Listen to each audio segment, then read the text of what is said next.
15 மினிட்ஸில் ஈஸியாக நெய் வீட்டில் எப்படி பண்ணுறதுன்னு பார்க்கலாமா?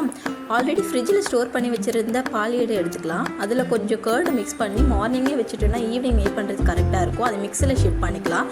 கொஞ்சம் ஐஸ் வாட்டர் ஊற்றிட்டு தண்ணி தனியாக வெண்ணெய் தனியாக பிரிகிற அளவுக்கு மிக்ஸில் அரைச்சி எடுத்துக்கலாம். வெண்ணெய் மட்டும் எடுத்து ஐஸ் வாட்டரில் போட்டுக்கலாம்.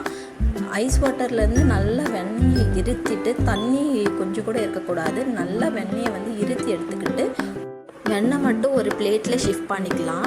இப்போது வெண்ணெய் ரெடி ஆகிடுச்சு. இப்போ கடாய் நல்லா ஹீட் பண்ணிவிட்டு ரெடி பண்ணி வச்சுருந்த வெண்ணெயை போட்டுட்டு லைட்டாக மிக்ஸ் பண்ணி விடுங்க. ஒரு 10 மினிட்ஸ் அப்படியே கொதிக்க விடுங்க. உங்களுக்கு டைரெக்டாக பால் கிடைக்கிது அப்படின்னா ஃப்ரிட்ஜில் வச்சு எடுக்கும் போது அதில் மேலே திக்கான ஒரு லேயர் ஃபார்ம் ஆகும். அதை கலெக்ட் பண்ணி வச்சு கூட பண்ணலாம். அப்படி இல்லைனா நீங்கள் பேக்கெட் பால் வாங்குறீங்கன்னா அதை காசும் போது மேலே பால் ஏடு ஃபார்ம் ஆகும். அதை கலெக்ட் பண்ணி வச்சு கூட நெய் செய்யலாம். ஒரு 1 hour அப்படியே விட்டிங்கன்னா மணல் மணலாக நெய் ரெடி. ட்ரை பண்ணி பாருங்கள்.